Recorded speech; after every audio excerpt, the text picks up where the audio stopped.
নমস্কার সবাইকে।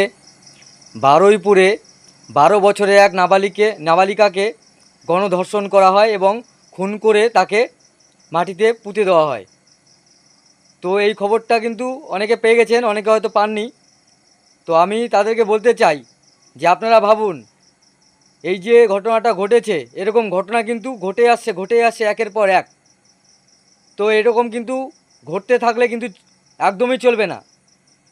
আমরা জানি যে আগের সরকার যে ছিল তার আমলে কিন্তু এগুলোতে কোনো অ্যাকশন হয়নি, আর এখন এগুলো হওয়ার সঙ্গে সঙ্গে কিন্তু পুলিশ তাদেরকে অ্যারেস্ট করছে।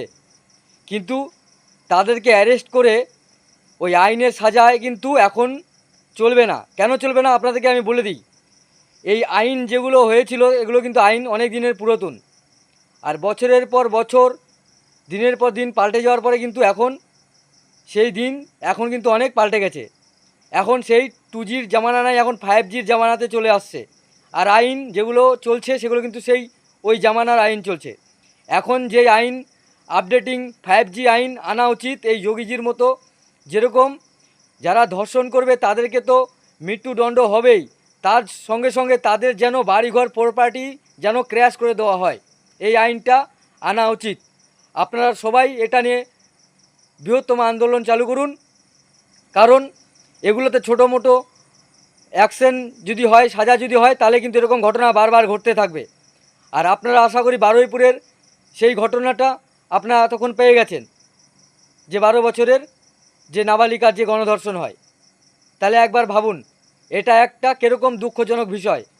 আপনি যদি ভিডিওটা দেখে যদি হালকা কোনো ছোট প্রবলেম ধরে মনে করে যদি আপনি ভিডিওটা স্কিপ করে চলে যান, তাহলে এটা আপনার বহু ভুল হচ্ছে, একদম ভুল হচ্ছে। এটার ব্যাপারে সাধারণ নাগরিক, সাধারণ জনগণ সবাইকে এরকম ব্যাপারে আন্দোলন করা উচিত, যেন সরকার এমন কোনো আইন আনে যেন তাদের ফাঁসির সাজা হয় 3 রাস্তা মোড়ে, আর তাদের যেন সম্পত্তি প্রপার্টি যেন ক্র্যাশ করে দেওয়া হয়। আগের মতো আইন যাবজ্জীবন জেলে এগুলো কিন্তু সন্ত্রাস, কিন্তু এখনকার যে যুগ চলছে এখন কিন্তু কমানো যাবে না, কারণ এখন কিন্তু সে আগেকার যুগ নেই। এখন 5Gর যুগ, এখানে সব ডিজিটাল হয়ে গেছে। যারা ভালো তারা খুবই ভালো, আর যারা সন্ত্রাসী তারা খুবই সন্ত্রাসী। তারা কিন্তু এরকম কাজ করতে থাকবে। তো আপনারা এই ভিডিওটাকে একটু দেখুন।